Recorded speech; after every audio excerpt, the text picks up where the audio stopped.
Rumah tangga akan hancur jika di tangan suami yang seperti ini. 1. Suami yang lebih betah dengan temannya dibanding istrinya. Yang kedua, suami yang lebih suka bicara dengan temannya, tapi malas bicara dengan istrinya. Yang ketiga, suami yang ikhlas bantu teman, tapi sama istrinya hitung-hitungan. Yang keempat, suami yang lebih menjaga perasaan temannya dibanding istrinya. Dan kelima, suami yang lebih mendengarkan saran temannya dibanding istrinya. Suami kalian kayak gini nggak, Bunda? 4. Tempat berhubungan badan suami istri yang paling hot selain di kamar. Yang pertama, di dalam mobil waktu sedang berjalan berduaan. Yang kedua, di dapur sewaktu sedang masak atau beres-beres. Yang ketiga, di sofa waktu sedang santai menonton TV. Yang keempat, di kamar mandi sewaktu lagi mandi bareng. Wow. Kalau kamu punya teman yang suka mentraktir kamu, bersyukurlah. Tapi satu hal yang mesti kamu tahu, orang itu suka mentraktir temannya bukan karena dia banyak duit, tapi karena bagi dia, pertemanan dengan kamu itu lebih berharga dari uang. Betul apa betul? Ada beberapa penyakit yang bisa sembuh hanya dengan berhubungan badan. Jadi kalau kamu mengalami sakit ini, jangan buru-buru minum obat dan jangan buru-buru pergi ke dokter. Coba deh berhubungan badan dahulu dengan suami atau istri kamu. Nah, ini aku kasih tahu beberapa penyakit yang bisa sembuh hanya dengan berhubungan badan. Dan sebaiknya kamu melakukannya di pagi hari, jangan di siang bolong ya. Yang pertama, sakit kepala. Yang kedua, stres dan sering merasa cemas. Jadi, jika kamu sering merasakan khawatir, cemas, ajak langsung pasangan kamu supaya cemasnya dan stresnya hilang. Yang ketiga, bersin-bersin dan sakit flu. Jadi, kalau kamu lagi flu, jangan buru-buru minum obat ya. Yang keempat, radang persendian. Jadi, jika kamu merasa sekujur tubuhmu ngilu, sakit-sakitan, jangan langsung ke tukang pijit dan nggak usah langsung minum obat. Nah, selain bisa menyembuhkan penyakit, ternyata berhubungan badan dengan pasangan kamu itu sangat bagus loh untuk mencegah terjadinya penuaan dini. Dan bisa bikin awet muda. Ternyata begitu banyak ya Bun manfaat dari berhubungan badan. Berhubungan badan bukan hanya aktivitas seksual semata, tapi begitu besar nikmat yang Tuhan berikan. Jadi ibu-ibu jangan susah-susah lagi ya kalau diajak sama suami untuk berhubungan badan. Karena banyak banget loh manfaatnya. Selain untuk kesehatan juga bagus untuk kecantikan. Suamiku selalu minta dari lubang belakang. Ibu-ibu, para istri, pokoknya jangan mau kalau para suami meminta berhubungan lewat lubang belakang. Kalaupun posisi guguk dari belakang, tetap yang dimasukkan lubang depannya. Apapun alasannya, itu tidak boleh. Karena lubang belakang itu tidak didesain untuk ditusbol. Apalagi secara agama, itu sangat-sangat dilarang. Dan secara medis itu juga tidak aman sama sekali. Jadi para ibu-ibu pokoknya kalau para suami minta berhubungan badan lewat lubang belakang, jangan mau ya. Menjadi kaya raya lewat jalur langit. Tetangga sampai curiga uang tidak habis-habis. Caranya yang pertama, siapkan uang pecahan genap. Kemudian taburi uang dengan bubuk kopi yang sudah diberi doa. Doanya Al-Fatihah 7 kali, Al-Ikhlas 7 kali, kemudian membaca Allahumma salamun Sulaiman alaikum sebanyak 66 kali. Kemudian lipat uang tersebut seperti ini.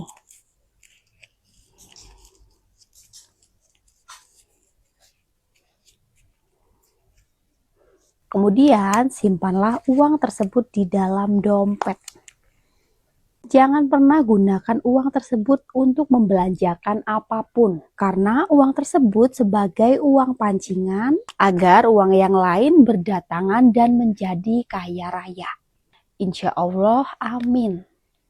Ciri-ciri wanita kalau lagi berbohong. Biasanya wanita kalau berbohong, hampir 99% mereka akan melakukan 5 pola ini. Yang nomor 5 yang paling sering wanita lakukan kalau lagi berbohong. Coba cek istri kamu seperti ini enggak? Yang pertama, dia akan memakai teknik marah duluan. Begitu kamu bertanya, dia pasti akan langsung emosi. Dan setelah dia marah-marah, dia pasti akan melempar kesalahan kepadamu. Dia pasti akan bilang sama kamu kalau kamu itu berlebihan. Kamu terlalu curigaan. Dia sengaja membuatmu merasa bersalah. Padahal sebenarnya ini hanya teknik yang dia pakai untuk menutupi rasa paniknya. Karena apa? Karena dia takut ketahuan. Yang kedua, wanita yang berbohong, dia akan mengalihkan topik pembicaraan. Dia tidak akan pernah menjawab pertanyaanmu dengan jujur. Setiap kali kamu bertanya, dia pasti akan muter-muter. Dan dia akan sengaja mengalihkan pembicaraan. Dia menganggap kamu bisa dibohongi dengan gampang. Jadi dia sengaja mengalihkan pembicaraan supaya kamu diam. Dan akhirnya kamu menjadi kebingungan sendiri.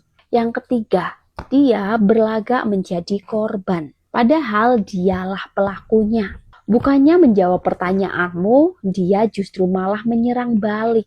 Dia justru membalikkan keadaan. Dia malah menuduhmu balik. Atau yang sering kita dengar dengan sebutan playing victim. Ini sebenarnya trik lama. Dia yang salah, tapi dia yang teriak paling kenceng. Dia pelaku, tapi berlagak seperti korban. Tujuannya cuma satu, yaitu membuatmu merasa bersalah. Dan akhirnya kamu berhenti bertanya.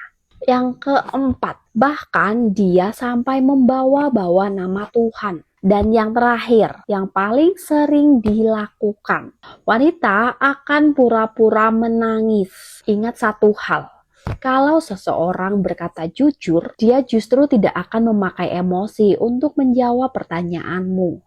Itulah 5 pola kalau wanita sedang berbohong.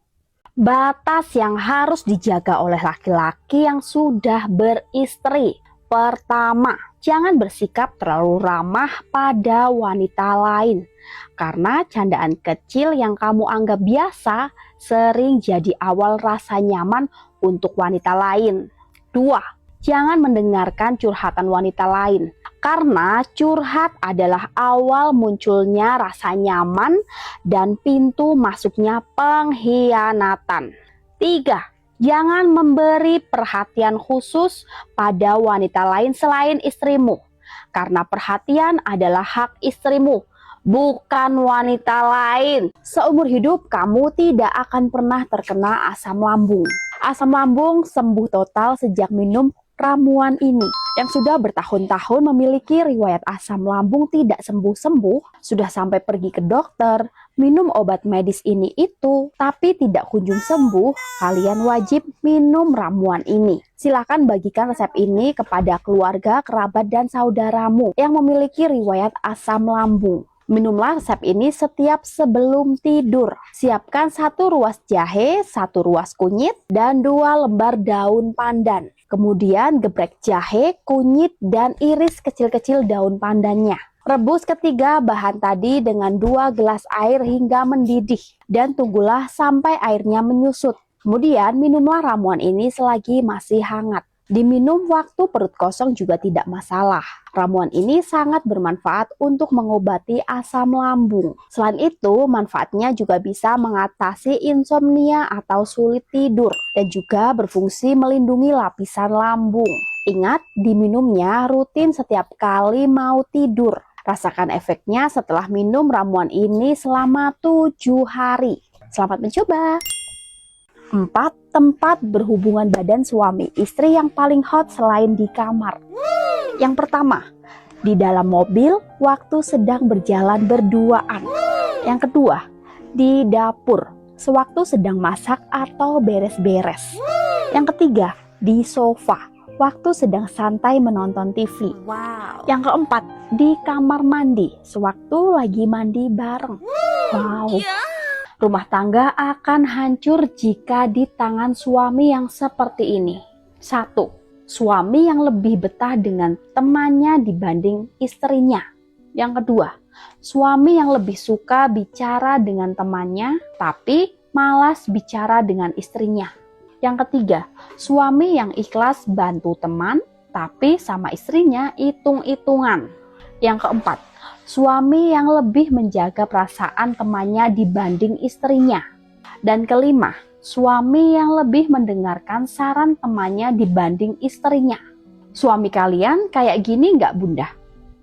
Ada beberapa penyakit yang bisa sembuh hanya dengan berhubungan badan. Jadi kalau kamu mengalami sakit ini, jangan buru-buru minum obat dan jangan buru-buru pergi ke dokter. Coba deh berhubungan badan dahulu dengan suami atau istri kamu. Nah, ini aku kasih tahu beberapa penyakit yang bisa sembuh hanya dengan berhubungan badan. Dan sebaiknya kamu melakukannya di pagi hari, jangan di siang bolong ya. Yang pertama, sakit kepala. Yang kedua, stres dan sering merasa cemas. Jadi, jika kamu sering merasakan khawatir, cemas, ajak langsung pasangan kamu supaya cemasnya dan stresnya hilang. Yang ketiga, bersin-bersin dan sakit flu. Jadi, kalau kamu lagi flu, jangan buru-buru minum obat ya. Yang keempat, radang persendian. Jadi, jika kamu merasa sekujur tubuhmu ngilu, sakit-sakitan, jangan langsung ke tukang pijit dan nggak usah langsung minum obat. Nah, selain bisa menyembuhkan penyakit, ternyata berhubungan badan dengan pasangan kamu itu sangat bagus loh untuk mencegah terjadinya penuaan dini. Dan bisa bikin awet muda. Ternyata begitu banyak ya Bun manfaat dari berhubungan badan. Berhubungan badan bukan hanya aktivitas seksual semata, tapi begitu besar nikmat yang Tuhan berikan. Jadi ibu-ibu jangan susah-susah lagi ya kalau diajak sama suami untuk berhubungan badan. Karena banyak banget loh manfaatnya. Selain untuk kesehatan juga bagus untuk kecantikan. Kalau kamu punya teman yang suka mentraktir kamu, bersyukurlah.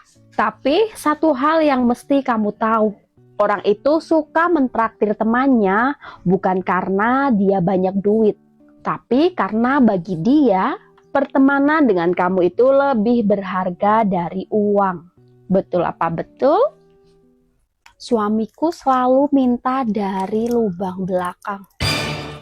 Ibu-ibu, para istri, pokoknya jangan mau kalau para suami meminta berhubungan lewat lubang belakang. Kalaupun posisi guguk dari belakang, tetap yang dimasukkan lubang depannya. Apapun alasannya, itu tidak boleh. Karena lubang belakang itu tidak didesain untuk ditusbol. Apalagi secara agama, itu sangat-sangat dilarang. Dan secara medis itu juga tidak aman sama sekali. Jadi para ibu-ibu pokoknya kalau para suami minta berhubungan badan lewat lubang belakang, jangan mau ya. Ciri-ciri wanita kalau lagi berbohong. Biasanya wanita kalau berbohong, hampir 99% mereka akan melakukan 5 pola ini. Yang nomor 5 yang paling sering wanita lakukan kalau lagi berbohong. Coba cek istri kamu seperti ini enggak? Yang pertama, dia akan memakai teknik marah duluan. Begitu kamu bertanya, dia pasti akan langsung emosi. Dan setelah dia marah-marah, dia pasti akan melempar kesalahan kepadamu. Dia pasti akan bilang sama kamu kalau kamu itu berlebihan. Kamu terlalu curigaan. Dia sengaja membuatmu merasa bersalah. Padahal sebenarnya ini hanya teknik yang dia pakai untuk menutupi rasa paniknya. Karena apa? Karena dia takut ketahuan. Yang kedua, wanita yang berbohong, dia akan mengalihkan topik pembicaraan. Dia tidak akan pernah menjawab pertanyaanmu dengan jujur. Setiap kali kamu bertanya, dia pasti akan muter-muter. Dan dia akan sengaja mengalihkan pembicaraan. Dia menganggap kamu bisa dibohongi dengan gampang. Jadi dia sengaja mengalihkan pembicaraan supaya kamu diam. Dan akhirnya kamu menjadi kebingungan sendiri. Yang ketiga, dia berlagak menjadi korban. Padahal dialah pelakunya. Bukannya menjawab pertanyaanmu, dia justru malah menyerang balik. Dia justru membalikkan keadaan. Dia malah menuduhmu balik. Atau yang sering kita dengar dengan sebutan playing victim. Ini sebenarnya trik lama. Dia yang salah, tapi dia yang teriak paling kenceng. Dia pelaku, tapi berlagak seperti korban. Tujuannya cuma satu, yaitu membuatmu merasa bersalah. Dan akhirnya kamu berhenti bertanya. Yang keempat, bahkan dia sampai membawa-bawa nama Tuhan. Dan yang terakhir, yang paling sering dilakukan, wanita akan pura-pura menangis. Ingat satu hal, kalau seseorang berkata jujur, dia justru tidak akan memakai emosi untuk menjawab pertanyaanmu. Itulah 5 pola kalau wanita sedang berbohong. Menjadi kaya raya lewat jalur langit. Tetangga sampai curiga uang tidak habis-habis. Caranya yang pertama, siapkan uang pecahan genap. Kemudian, taburi uang dengan bubuk kopi yang sudah diberi doa. Doanya Al-Fatihah 7 kali, Al-Ikhlas 7 kali, kemudian membaca Allahumma salamun Sulaiman alaikum sebanyak 66 kali. Kemudian lipat uang tersebut seperti ini.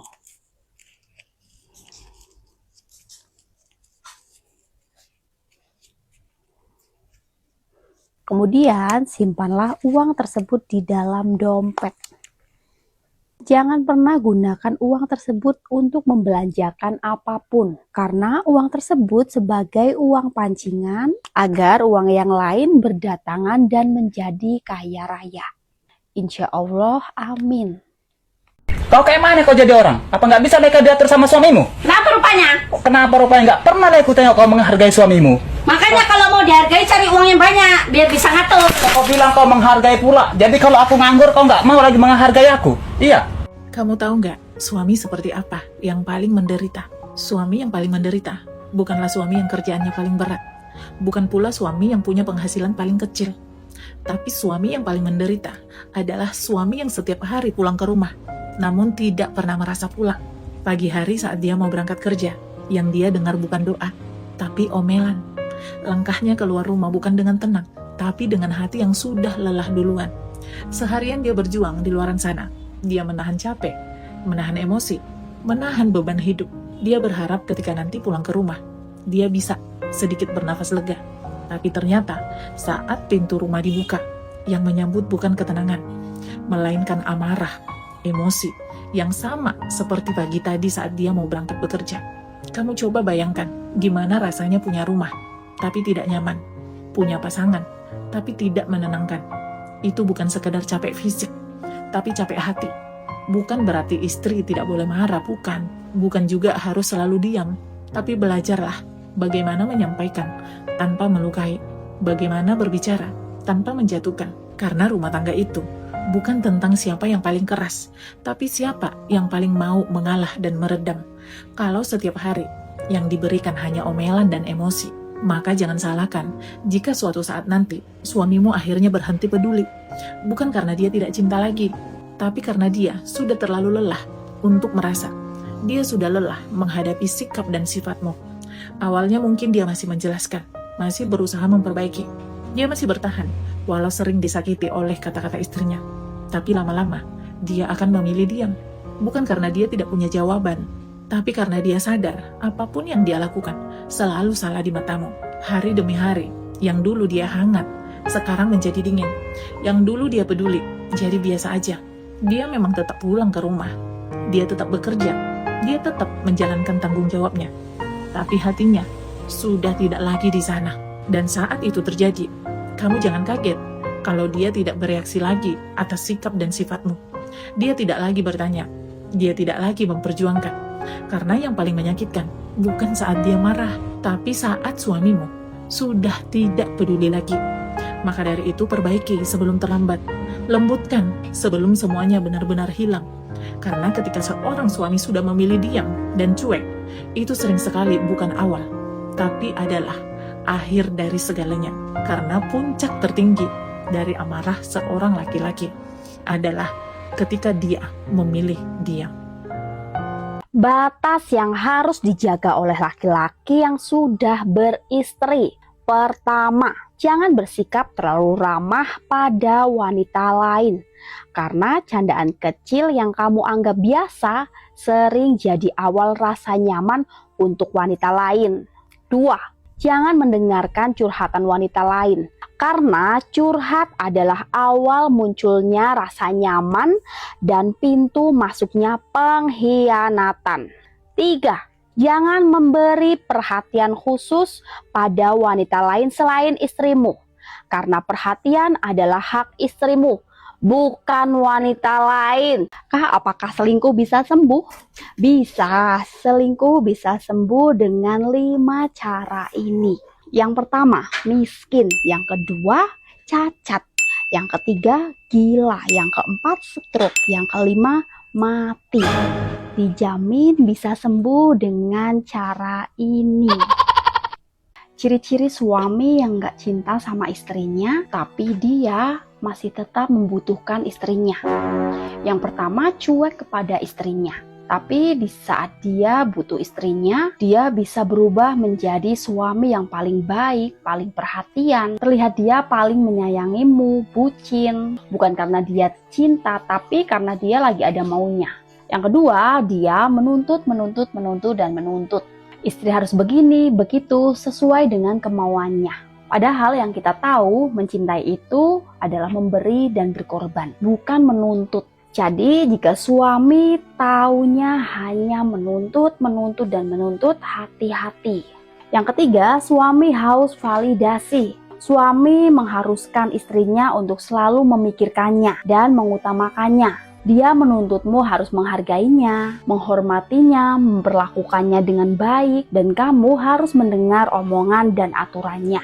Tapi dia tidak bisa melakukan hal serupa kepadamu. Yang keempat, dia menuntut istrinya harus selalu ada, harus selalu care, harus peduli kepada keluarganya, tapi bahkan dia tidak peduli dengan keluarga istrinya. Yang kelima, dia selalu mengkambing hitamkan istrinya di balik semua kesalahan yang dia lakukan. Jadi, misalkan dia ada berbuat salah, dia akan cepat-cepat cari kambing hitamnya.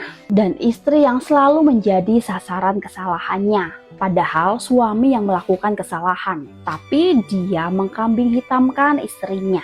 Yang keenam, suami tidak pernah mau mengeluarkan uang ketika bersama istrinya. Pelit, kikir, dan perhitungan. Apalagi untuk kebutuhan istrinya, dia berat sekali untuk mengeluarkan uang. Dan yang terakhir, ketika suami selingkuh dan ketahuan, tapi dia tidak mau melepaskanmu. Bahkan dia mencari-cari alasan kenapa dia sampai berselingkuh. Adalah gara-gara istrinya. Dia menganggap istri seolah-olah ada dan tiada.